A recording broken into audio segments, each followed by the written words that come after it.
Congratulations on season 5. With the Crows, what is Raylan's biggest challenge with these guys? Oh, it's hard to get rid of these people. They're nasty. Are you surprised at where you guys have gone this year as far as some of the action or some of the deaths or anything? Because it's a pretty high-octane show to begin with. It feels familiar, yet it feels unexpected. It's exactly what we want. Has Raylan changed at all since he's become a father? Not much. Did you expect him to, or would you like him to? Well, a guy like that can only go so far. He's going to give it a shot, though. How's it been working with Amy Smart so far? Lovely. Fireworks. I like what I see. Okay, good. Thanks. Good. All right. Have a good time tonight. Thanks, Tim. Talk to me just about the humor in the show, because it's something you guys do so well, but is it a challenge to kind of balance it out with the darker stuff on the show? If you read enough Elmore Leonard, you start to get into that thing. It's that the characters, one of the things he always said is his characters never make jokes. They'll say funny things, but they never laugh at each other's stuff. It's just, that's part of who they are. And so that's just something we try to stay pretty close to. Not jokes, but funny. Now, this is the season of the Crows. What kind of brought you to the decision that this should be the season of the Crows? Well, it started basically with, wanting to see more of Dewey Crow. We love Dewey. Damon Harriman is a great actor, a great friend of the show. And we had him sit season 4 out because he was in jail, as crows tend to end up being in. And so we thought, well, let's bring Dewey back, and let's bring him back big. Let's have a season that has a lot of Dewey in it. And what did that suggest to us but more crows? And we just like the idea of Dewey's family, or cousins of his, being a real problem for him, and then a problem for Boyd, and a problem for Raylan. And so that was where the season started.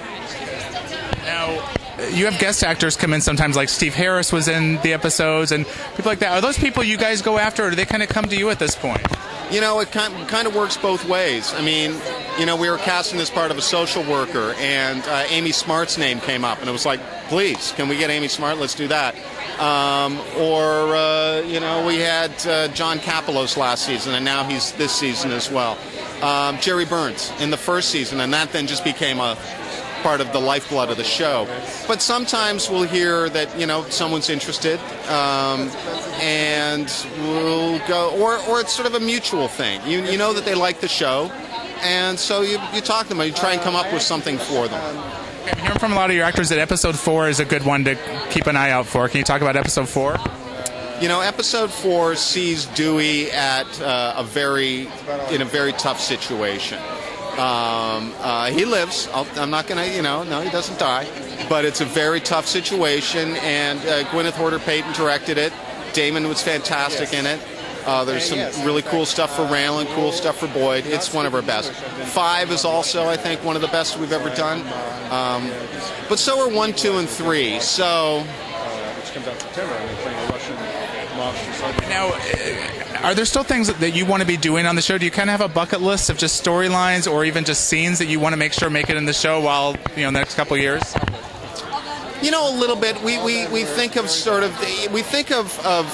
this show as a little bit of a mixture of Elmore's two worlds, the crime fiction and the Western fiction. So there are certain Western things that we at least had a scene on a train last year.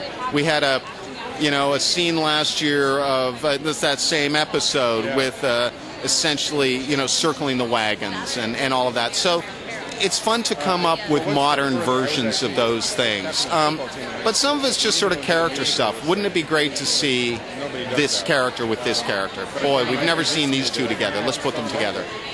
Last question. I always love it when you guys have to go out of town somewhere. Like in the first episode, you go to Miami. We're in Detroit a little bit.